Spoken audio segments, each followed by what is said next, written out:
Welcome to episode 3 of Money. And we're going to start off once again with a listener question. We're lucky about that, JodieLynn. We've got listener questions coming in, even though we just started the podcast. So we're I ahead of the love game. that. Yeah, I love that too. So here we go. The question, this is a question, this could have come from any listener, to be perfectly honest. It's that broad-based. Having an average retirement fixed income and some savings, how can I set myself up to purchase a home in today's market? Repeat That's a that question. challenge. Yeah. You want me to repeat it, you said? Yeah. Repeat the question. Okay. I feel like I'm Having on an Jeopardy. We'll play the Jeopardy theme in the background. Yeah. Having an average retirement fixed income and some savings, how can I set myself up to purchase a home in today's market? Whew. And that's a tough one, especially given what the real estate market here in the US and I think in Canada is today. It's because it's pretty crazy. It's really jacked up there. It is very difficult.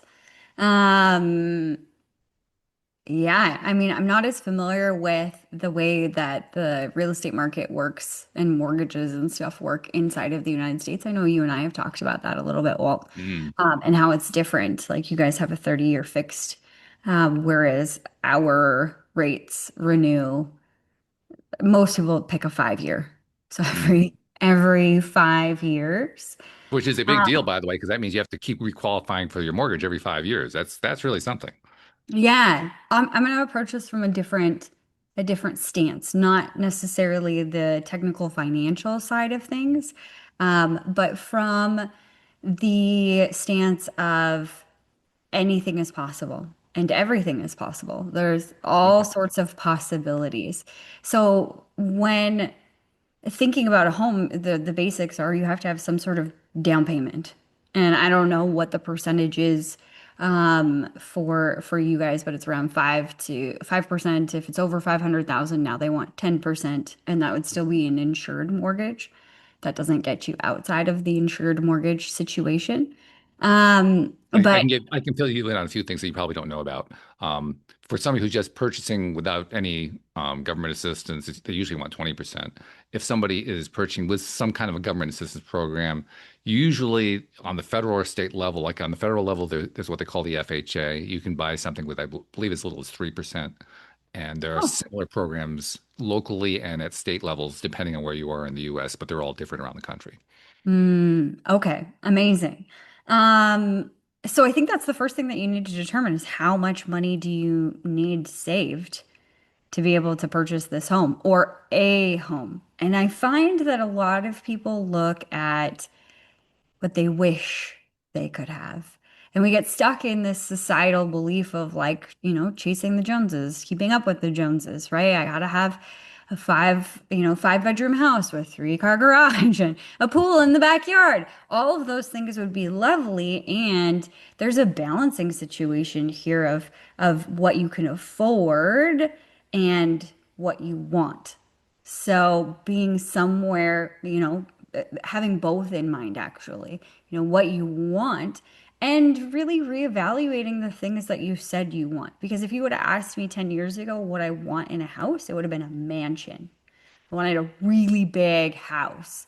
And that has changed over the last decade for me. And as we're going into building our dream home, I'm very specific. Me and my husband have been very specific about the things that are actually important to us. And I'll give you an example. I used to look at these big mountain homes and be like, that's what I want. No, I've stayed in a lot of those places. Like I've done retreats in them. Like I've traveled a lot of different places and I've been in some really schwanky places. Um, and I felt like the bigger the house, the more cold and empty it kind of felt. And I don't like that feeling. That's not the vibration or, the intention that I want in my home. I want it cozy. I want it to feel warm and inviting. But what I did want out of those houses, what I loved was the big wall of windows. And I wanted a big wall of windows because I'm such a nature girly. I love being out in nature, and I do live in the Great White North. So, for several months out of the year, it is unbearable to go outside. But when you have a giant wall of windows, it feels like you're outside, but you're inside the comfort of your own home. I wanted that. I wanted to bring the outdoors indoors in that way. So really getting clear about what you want and why you want it. It's really easy to get caught up in all the bells and whistles and all the things that you think are important and start chasing something that isn't necessarily what you want, number one, but isn't even in your wheelhouse of what you can afford. There's nothing wrong with going with a smaller home or a starter home, paying that off or paying off a portion of that and then upgrading after if you want to, or, doing some simple renovations on the inside. If you've never owned a home before, it's hard to quantify what you would really want. Like before I was in a house, I was in an apartment. And an apartment and a house are two different things. So when I got into a house, I had a 3,000 square foot house that I was renting, and I had this beautiful backyard that anybody would be like, oh my God, that's a killer backyard. I want that. Great, except for I was working 12, 15 hours a day, 7 days a week. So what did that backyard become? A freaking nuisance. Like that was it. It wasn't what I wanted when I was, in that lifestyle. I mean, things have changed now. I have a 110-acre backyard and I love it. I mean, I don't mow 110 acres. That would be crazy. Um, Thank goodness. yeah, exactly. So I think you got to start with what is it that you want and what is coming from a like, I want this to prove I'm good enough or that I'm whatever. What is coming from ego and what is coming really from your heart and your soul of like, oh, I would really love lots of natural light. I would really love a dishwasher. Like things like that. Just things that you want, getting clear about that and clear about what it's going to take. How much money do you need down? And it's kind of like the story I was telling last week when I was talking about the cups with money. Mm, How I would have swore to you I never carried cash.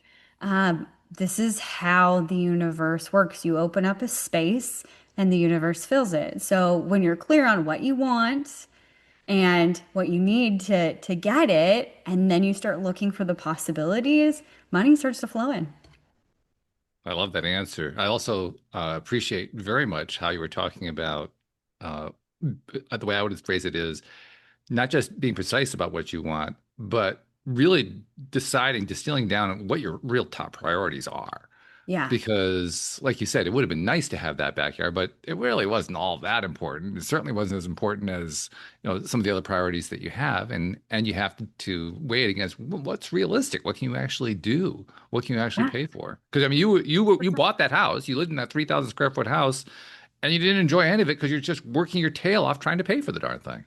Yeah. And then trying to keep it clean. Like, Yeah, how about that, right? yeah, that sucked. And you know what? I see people doing things for outdated reasons. Mm, One thing that I've seen in my, life of being a financial advisor, I've seen older individuals be so stuck on buying a house. There's mm. one individual in particular that I can think of. Obviously, I'm not going to mention any names, but this individual came to me at 55 and said, I'm going to buy this house. And this person was previously renting. And it didn't make any sense to me in the long-term picture because why do you buy a house? Why do you want to own a home? To have the asset, to gain equity, to have a place to live that is your own. There's a lot of different reasons to want a home, but just specifically from the financial perspective, the way that it works here in Canada, we have a 25-year amortization. And every 5 years, usually people lock in for 5 years with their rate, and then, 5 years goes by, and then they lock in with a new rate and they keep paying it off.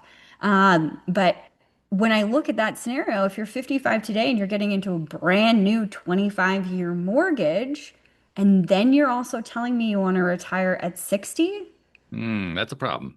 that's a problem because the Mm, first 5 years of your mortgage are all interest. Like pretty much. you're really not making a lot of headway.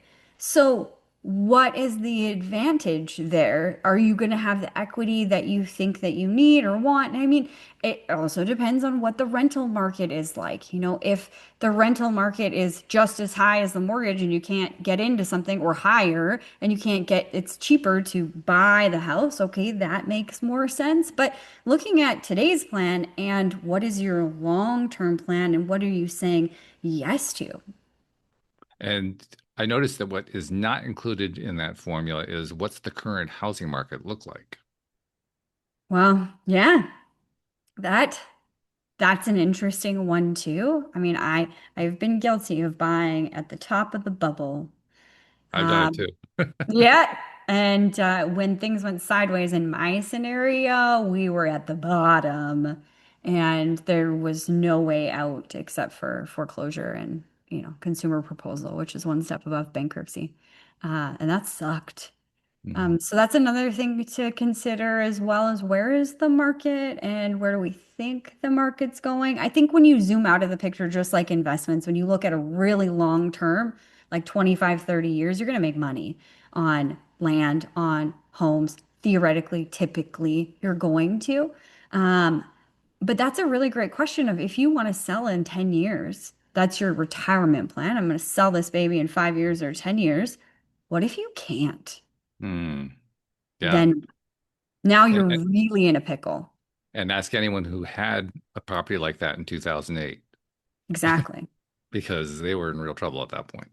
100%. And a lot of people over mortgage themselves because they get stuck in that, oh, I should have this and I want to have that. And this is important to me. And it's a lot of things are surface level things that we convince ourselves we need or we want or we should have. It's an important point also because from what I remember, now I myself, I was not dealing with the property. My loss had to do with just losing all my clientele, which was enough, by the way. That was enough to freak Yeah. anybody out. Yeah. But for people who were losing properties, the ones who were losing properties were the ones who bought rather aggressively, shall we say, without the means to pay for it. That was the Hmm. subprime mortgage thing. The subprime, they were basically giving mortgages to anybody for anything, under any circumstance, for any amount. And that was not playing out very well. That actually played And out very, very poorly. overvaluing homes, Oh my like God. yeah, like you got a crap box and oh, that's 300,000. Are you kidding? So the house that I bought, this is a true story. It was just before the crash. So I right on the top of the bubble. Hmm. And the mindset that I had, I was in my early 20s when we bought this. And me and that boyfriend at that time. And you get into it like, oh my gosh, we could buy a house and okay, we should buy this house. And then you get into the process and they're like, oh, I don't know if you're going to qualify. And then you're like, oh my God, I need this house. And then every logical thing goes out the window. And I know at the time my parents were like, Jodie, is this really what you want? So the scenario was his parents bought a house on a lake.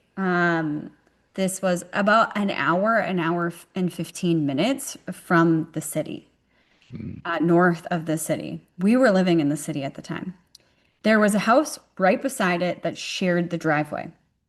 Their house was beautiful, A-frame, log cabin, but it only had two bedrooms, which that worked for them or whatever. That was just the mom and dad and one smaller kid. And so they were really pressuring us to buy this home beside them because obviously they would rather have their son as a neighbor than anybody they didn't know, right? So we were like, it's beautiful, it's on the lake, this is wonderful, but it was an older home. It was two bedrooms. It was also an A-frame cabin, but it was very old. And they were asking for $310,000 for it. So it was way overpriced, but we didn't think about that. We never talked about or thought about really considered the drive because I worked in the city.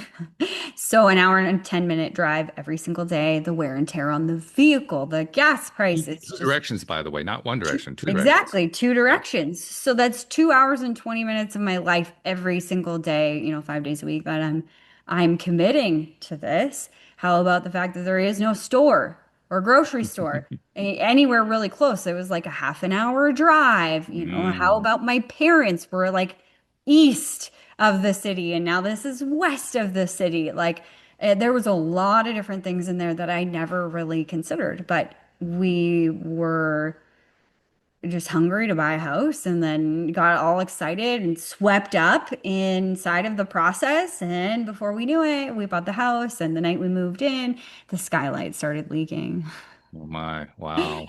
Oh, yeah. There was a lot of problems with that house because we didn't really know what we were looking at, what we were doing. Like, it was just a gong show. We had to also, which we didn't fully understand when we purchased, haul all our own water and haul out all of our own waste. Oh wow, yeah. Okay. Yeah, which, I mean, when you haul your own water, you either pay a truck to do it and it Right. gets quite expensive because it doesn't matter how much you got in the tank, it's that they showed up. So they fill it until it's full, and it could have been you needed a quarter of a tank. But it doesn't matter. You're paying for a full one anyway.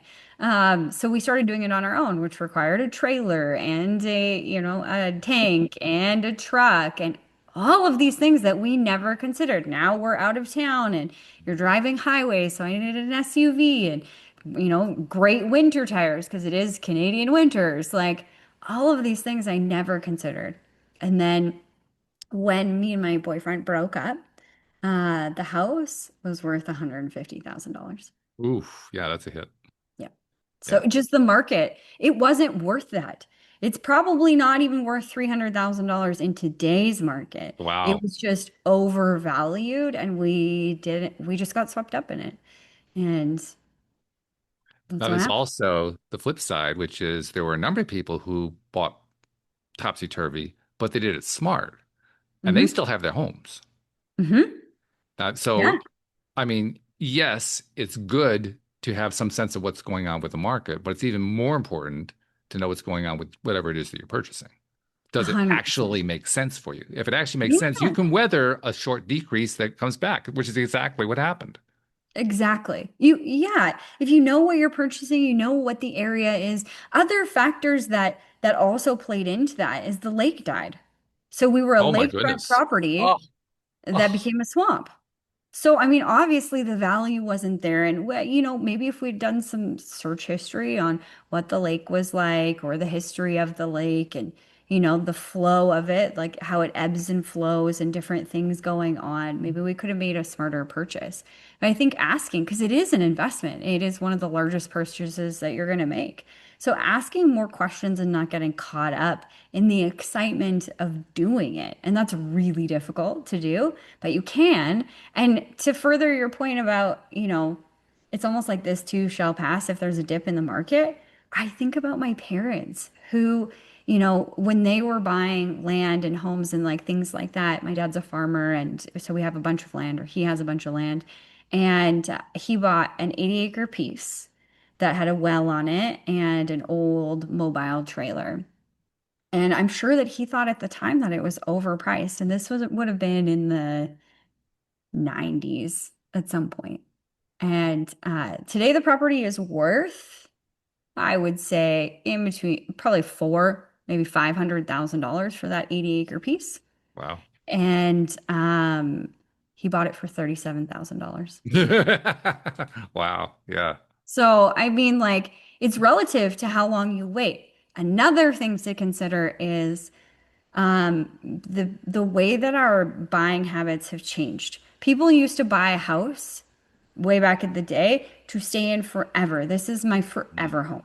They bought it and they kept it until they died or whatever, right? Like they didn't really upgrade. What we're seeing now with vehicles and homes is that people are just churning. They spend about an average of 7 years in their home. The problem with that is you're not making any headway. So it's less of an investment than it was before. You got to go the distance with it, pay it off, and have that time for it to grow in value, Yeah, at my least opinion. keep it long enough that you've built up some equity. Because, like you say, you're not going to build up a lot of equity those first few years. You'll build up a little tiny bit, but nowhere near what you're putting into it. Exactly. Yeah. Yeah. Yeah. So, So, okay, we've identified a few factors here, and of course, we're answering a question that can affect a lot of different people. I mean, you were talking about how you bought yours in your 20s. I mean, our previous questioner was asking about, in his retirement years. You talked about somebody in their 50s. They're all different age ranges. They're all different situations. But there are Yeah. a few factors that are in common, aren't there? Number Yep. one is buying smart. And I mean, most of us really don't know how to buy smart because we just aren't real estate experts. So that means finding a real estate expert who really is an expert, not just Yeah. somebody who's just selling houses, but somebody who really knows what they're doing. You have to do a little research to find out who that is. And it means Yep. finding somebody like you, a financial advisor who really knows how to advise you about real estate in your area, not just anywhere, your area, the area Yeah. you live in, because it's different no matter where you are. Yeah. You need that Absolutely. level of local expertise. Yeah. Absolutely. I think I said it last time, Henry Ford said, I don't have to know it all, I just have to know people that do. I think that's really the key to this game is to find the people that know your area that aren't just trying to sell you something, but that you can learn something from. So that at the end of the day, not only did you walk away with maybe a new house, but that skill, that knowledge, and the know-how to do it even better the next time you do it. And even if you have gone through something like you did, like I did, with the property I had, it was a condo, and I ended up taking a bath out too, but I didn't have to go through foreclosure. I managed to get out of that. I took a loss, but I was able to get out of it. Yeah. Um, and I went through pain to do that, but I also learned a lot in the process. You learned a ton going through yours. So even if you have gone through something like that, that's not a point of shame. That's a point of knowledge. Point of knowledge, 100%. You got to separate the two. And that one was really tough for me because I felt really ashamed. Being in my early 20s, obviously, when I broke up with that boyfriend and we had to go through that mess, the foreclosure, the consumer proposal. I was now living with my brother and his pregnant wife. I felt like my entire life had collapsed right in front of me, and I was very ashamed of all of that. And the people in the financial industry aren't very nice about mistakes. Ask me how I know. There were some really rude people that didn't make it any easier. And especially because it wasn't like I just, you know, got a mortgage that I couldn't afford to be into. I think there was a part of that. I mean, it was more expensive than we could really afford, so we were struggling. But that wasn't the reason why we went down that road. It was the relationship breakdown. And today in this seat, I wouldn't have the career that I have if I wouldn't have gone through that. I wouldn't have the knowledge. I wouldn't have been as hungry to understand because I felt really taken advantage of. And I wanted to learn. That's just my personality. I wanted to learn so that no one could take advantage of me ever again. And that's how I approach any challenges. It's an opportunity to learn. And that's exactly what I did with that. And that's exactly what you said you did with yours. And it forever benefited me in You every way. also touched on a very important point about having the relationship with your financial advisor. Now, you said it in terms of there are some pretty mean-spirited people in the industry, and I know that that There is can true. be. Yeah. Yeah. Yeah, but that's also a pointer.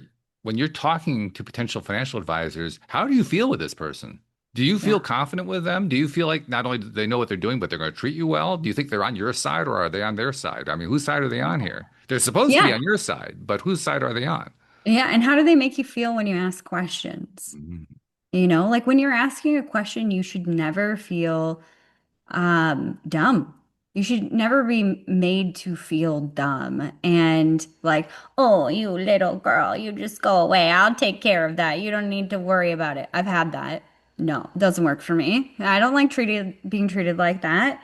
Um, if you can't educate me in a way that makes sense for the perspective that I'm sitting in right now, do better.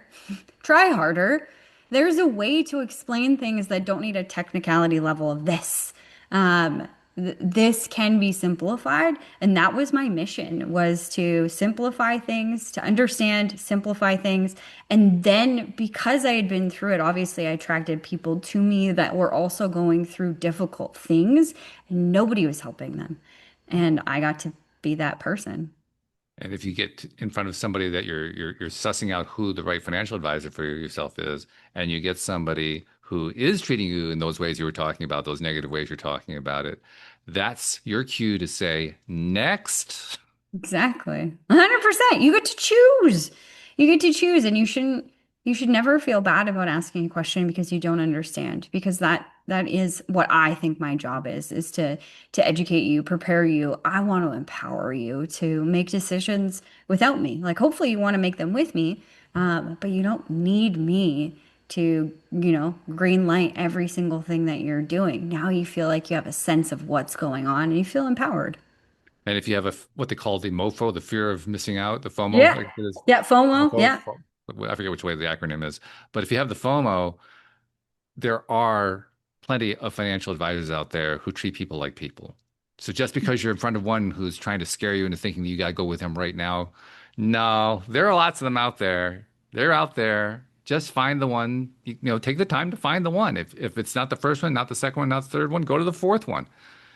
Do what it takes Exactly. to find the one that you feel comfortable with, that you feel like this person is really there for you. Yeah. Well, and ask your friends. Ask your friends, do you have a financial advisor? Do you have a person at the bank that you deal with that you really like, know, trust, whatever?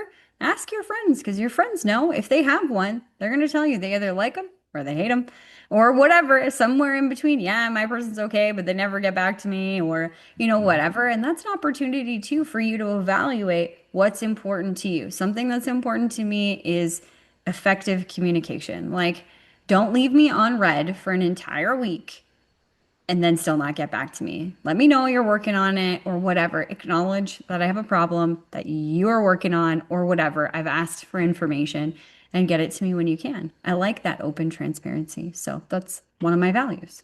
I'm hammering on this idea of finding the right financial advisor in part because I didn't do that at all before I bought that condo. I didn't do it at all even before I started my business.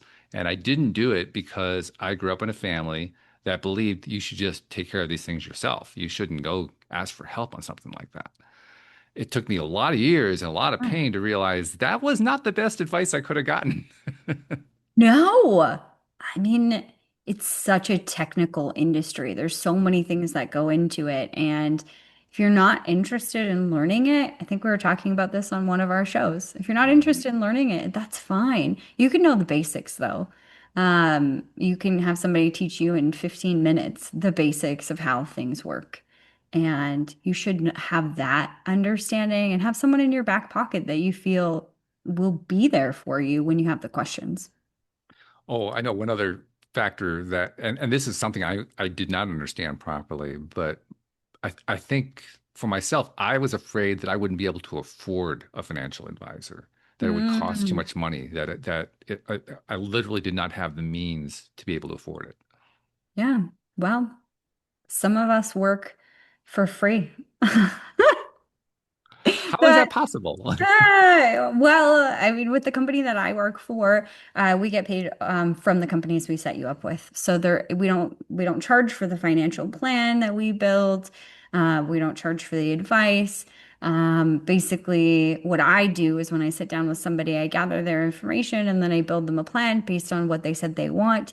They could walk away at any point in that. So they could take the plan and take it to somebody else and say, I want to do this. And I don't get paid nothing.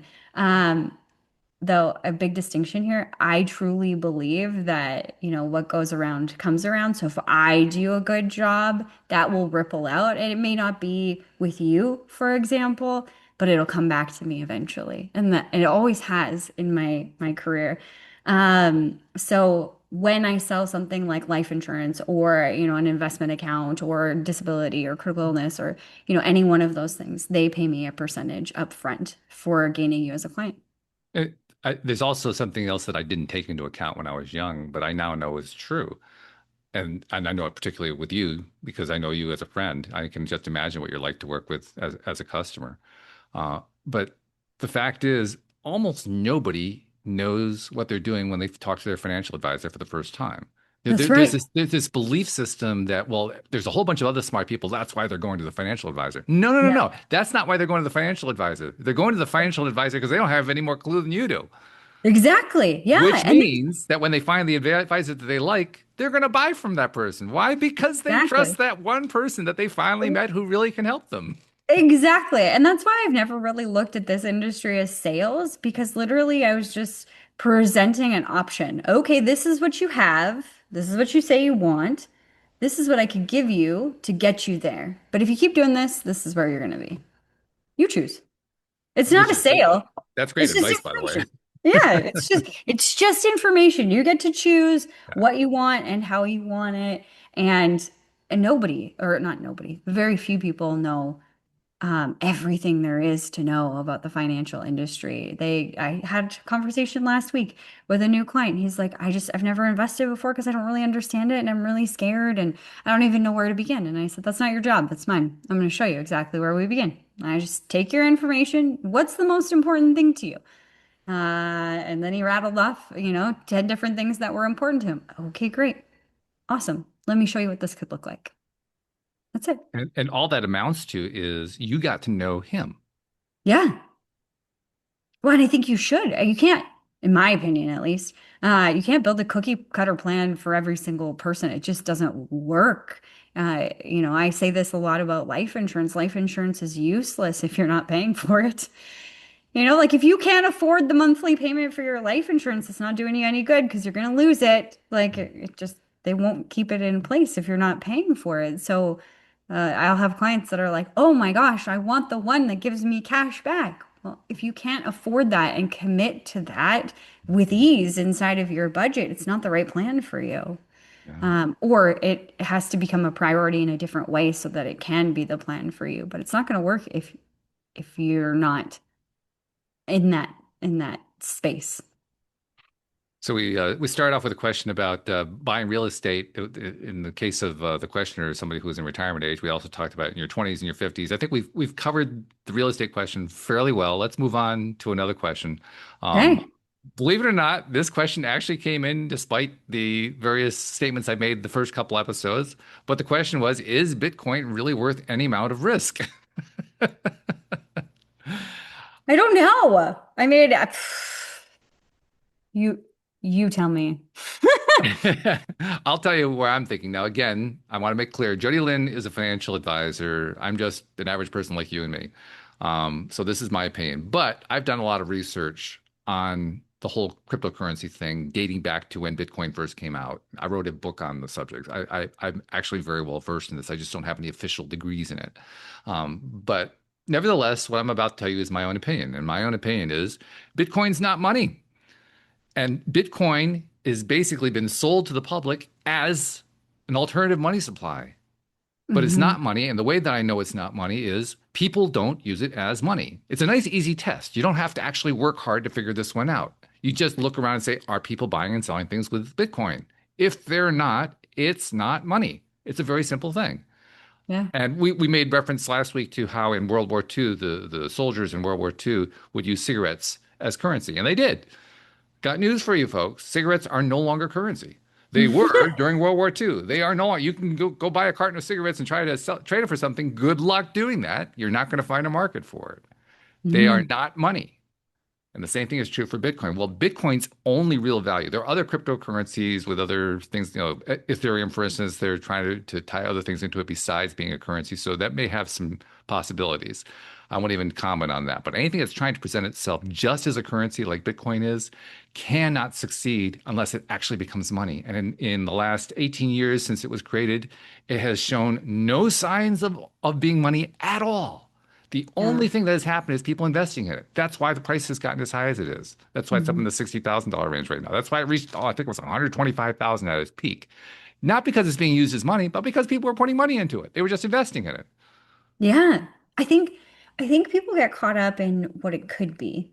Oh, if you would have invested in when it first came out, you'd be a billionaire because it did go up to $120,000 a Bitcoin. So I mean, like, even if you bought a small, like, couple $100 of Bitcoins back then, I don't even know how much one was, or if you would have mined it or whatever.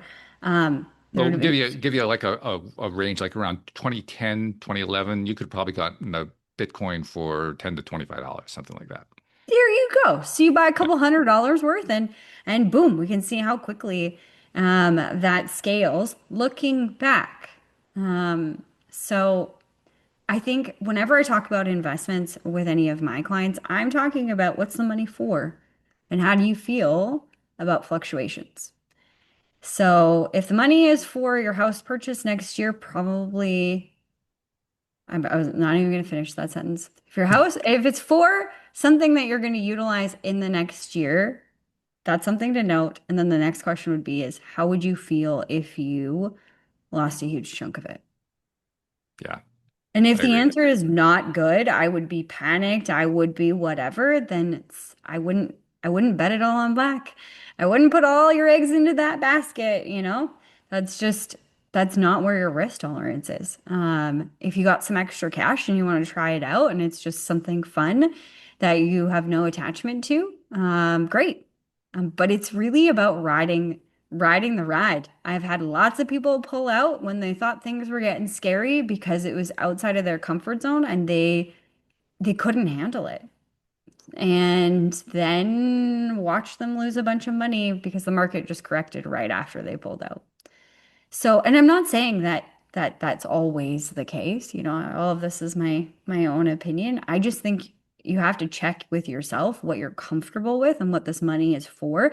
And if the worst case scenario happened, um, then what? Because Bitcoin does take dips, like you just said, 120 down to 60,000. So imagine if you would have bought at the 120 mark. Ouch. Yeah, And now it's down to here. How would you feel? You know, yeah. everybody thinks about the positive. Oh, yeah, I'd love it to go from 60 to 120. Yeah, all of us would.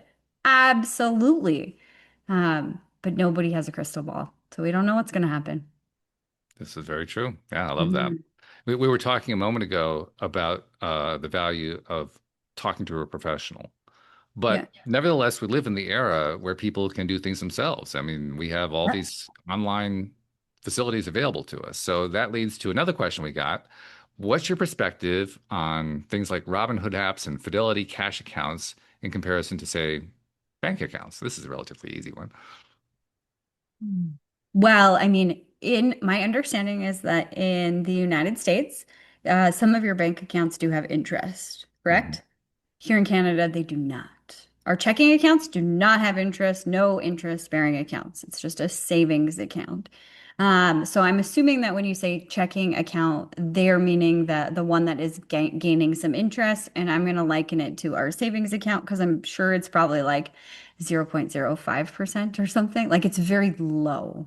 Well, the Is that question was actually about bank accounts. I didn't specify checking or savings, but Oh, nevertheless. okay. Yeah. Okay. Well, just the simplified version of this, investing in an entire bucket, whether it's with Robinhood or any other app or an actual bank over here, your checking account that doesn't make very much interest, very low interest. What people forget is that the value of our dollar is declining all the time. That's inflation. Everything is getting more expensive. So what you buy for a dollar today is not what you're going to be able to buy for the same dollar in a year from now, even 2 years from now, 5 years from now, 30 years from now. Like talking about my parents buying that 80 acres for 37,000 and now it's worth 500,000. A dollar doesn't go as far because of that inflation. So when you have no interest or very low interest, you're actually losing money because of the inflation. You're not keeping up with inflation. So you don't see that your account went down by any dollars, but in the whole spectrum of things, that $1 will not buy you what it used to. So that's something to be really mindful of you always want your money to be working for you, working hard for you. When it comes to the Robinhood apps, the other things, I have a couple of opinions. I mean, one of the opinions is how much work do you want to do? We live in this world where there's all this information. I mean, since Google came out, we've had more access to information than ever before, essentially, to search it up. And now AI is a heightened new level of that. And yet people still don't want to research and do things. So, do you want to learn about what's available out in the marketplace, what kind of companies you could invest in, and what's a good buy? Do you want to learn that level of detail? And if you don't, then investing on your own may not be the right thing for you because you're now in control of pressing the buy button and also the sell button. So there's a lot of stress when it's your entire financial portfolio when you're managing and you don't really even like to look at all of that stuff. You got to be passionate about what you're looking at, what you're doing. If you're not, and you don't even really like looking at that stuff, you know, just going that route, in my opinion, isn't the greatest. It also makes me nervous when I think about the GameStop predicament where Robinhood shut off the opportunity to sell. I really feel uncomfortable with that. Um, if you can't sell when you want to sell or they're stopping you, and I'm not saying this is allegedly that's what happened. I didn't have an account, so I don't actually know what happened there, but that's what I had heard. That's terrifying that if you wanted to exit your position and you can't because they are forcing you to stay in that position, that sucks. Um, from my position, I like professional money managers because they have tools at their disposal and teams of hundreds of people that look at all of this stuff so that I don't have to. Yeah, that's really the core piece of it too. That Mhm. you're dealing with people who know what they're doing in a way that you don't. And that's what Exactly. that's what's helping you. That's what the benefit is. Yes, but I think any sort of saving is better than no saving.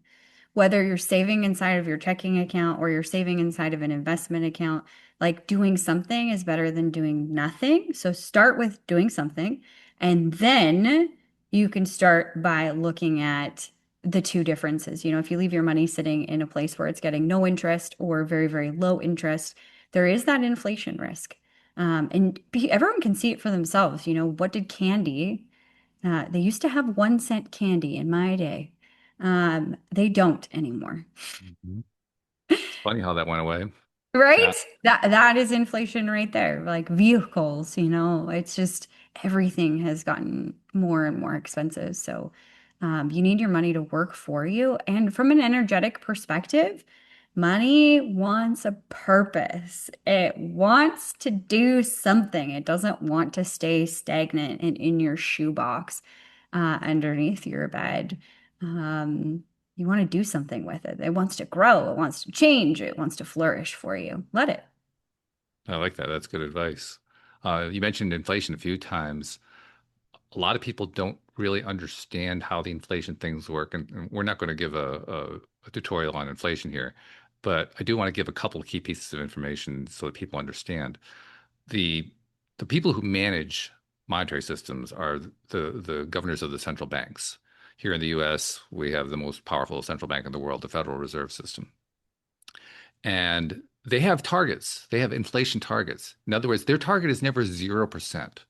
Their Mhm. target is never to reduce the inflation to a negative rate. They want to reduce it if it's high, but they don't want to reduce it to a negative rate. They're always aiming for a 2% inflation rate, That's which right. doesn't sound all that high, but that will still erode your money over time. So that Mhm. reinforces what you're talking about. The inflation is intentional. It's not something that happens accidentally. It's not something that just kind of appears out of nowhere.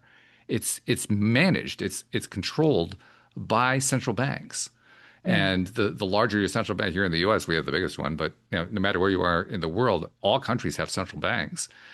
The degree of the strength and size of that central bank directly controls how much inflation you're going to experience. And it can be all over the place. Here in the US, I mean, during the 1980s, we had inflation as high as double digits into, the 15% range for a short period of time. So even with the strong ones, that can happen that way. It is an important consideration. I also want to tell people about something that applies both to inflation and to investment. It's something I'm sure you know about, JodieLynn. It's a rough rule of thumb for people who want to understand what happens with the compounding effect, as they call it, over time. It's called the rule of 72. It's a That's very, right. very simple rule. It's not mathematically perfect, but it's close enough to be Yeah. perfect that you can use it, just for conversational purposes. And it works like this. Take any percent interest or inflation or whatever you want. If you want to understand how long it's going to take to double, divide that into 72. The answer that you get is how many years it's going to take for that doubling effect to happen. So if you're Yeah. So talking, if you think about this, if you're only earning 1%, which a lot of savings accounts here are less than 1%, but let's use 1% for easy numbers. And this is just feels disgusting to say it out loud, but it makes the point. 1 into 72, 72 years. So if you're getting 1% on that account and you have $1,000 sitting in there, it's going to take 72 years to become $2,000. and in 72 years at a 2% inflation rate, it's going to be equivalent to the purchasing power of $500. Oh, when you put it like that, right? Like I used to ask, I actually used to put that slide into my presentations when I would do big group presentations of like, and ask the questions, how many 72-year periods do you have in your lifetime for your money to Mm, grow? yeah. Not enough is the answer. So we need to get better interest rates. Doesn't mean that you have to go to, I need 20% every single year. No, that's That would be okay. wonderful, but there aren't That would many be people who get wonderful. Yeah, that. no, no. Uh, you got to go back to what you're comfortable with, what kind of ride you're willing to take, and what the money is for. If you're 25 years old or 30 years old or whatever, and you're not going to retire until you're 65, and this account is only for retirement, you have lots of time to recover. So you just keep putting the money in, and if it scares you to look at it, probably don't look at it when things aren't going well. Good Just, advice. I like that. yeah, So, just let it go. It'll correct itself, this too shall pass. by the way, I'm kind of curious. You are a financial advisor. You have clients that you provide services to. How often do you get calls when the markets are down? I would say that I have a few key people in my investment portfolio that are very nervous Nellies. And anytime it goes down, I get calls from those people Hmm. or text messages. Oh my God, I can't sleep. And I tell my clients, don't don't spend a night not sleeping and worrying about this when you can call me and I can put your fears to rest. I can't tell you. I don't have a crystal ball. I don't know what's going to happen, but I know you. I know what's important to you, and I have a good sense, a relative sense of what's going on in the market and whatever this dip was. Like, and a great example was, in 2025 or yeah, 2025 in the beginning of the year when the tariff conversation was happening between US and Canada. Trump said a bunch of things and the market went down. It was temporary and then it went back up. So, there's certain things that we can see inside of the market that maybe you're not seeing. And if you're terrified and you really can't sleep, I'm not going to leave you in that position. We're going to do something about it. Which is exactly what a good financial advisor does. Thank you. But that is, I Well, mean, this is important. I mean, I'm in a sense, I'm kind of pushing the idea of getting your own financial advisor. And I'm not saying contact JodieLynn. I'm saying find somebody in your own area yeah. because there really is benefit in doing this. I'm trying to put all the fears to rest so that people will actually do that, no matter where you live in the world. Doesn't matter where you live. Yeah. Yeah. There's good people out there that know this stuff, that want to help you and that want to make this easier for you. And I mean, there's a lot of people in the industry that work strictly on commission. So they want you to keep coming back to them to give them more money for more investments or insurance or any of those things. So of course, you're going to maintain the client. Also, a cool thing inside of the financial industry is that there's trails and renewals. So any of the business that somebody did, typically they're getting a kickback every quarter, every year, however the company has set up to continue to maintain your file. So that's their incentive to keep you as a client. That's good. I love that. All right, let's draw to a close right there. That's a good stopping point. But once again, I think we've picked the right topic doing this money podcast, and I want to thank you, JodieLynn, for agreeing to do this with me. I know that you're enjoying it as much as I do, but I'm glad that we're doing this. So thank you very much. I am. And I think it's such a cool conversation because people need to have these conversations. This needs to happen at an earlier age. And we can Google a lot of things. But what I find is that we often get stuck in our own perspective, how we see the world, the fears that we have, the questions that we have. And it takes somebody outside of that window that you're looking through to say, hey, have you thought about it like this? And it might not be the right direction or the right question or the right answer or anything like that, but it's cracking open the possibility to see things in a completely different light, one that you didn't even expect. And that's the power of having good people in your corner asking really good questions. I love that. One final note, if you want your question asked and answered here on the program, just go to our website, moneypodcast.net. It's right there up front. You can just type it. You can upload a video. You can actually make the video live on your phone while you're on the website, any which way you want to do it. But if you don't want to do it with a video, just type it in. Any way that you ask the question, we'll be happy to share it on another issue, an upcoming episode of the podcast. So thank you very much, and we'll see you all next time here on Money. Want to get your question answered here on the podcast? Just go to moneypodcast.net, fill in the form with either a video or a typed question, and your question may be included on the next episode. Moneypodcast.net. For more on this, listen to the entire podcast on YouTube, Spotify, and Apple Podcasts.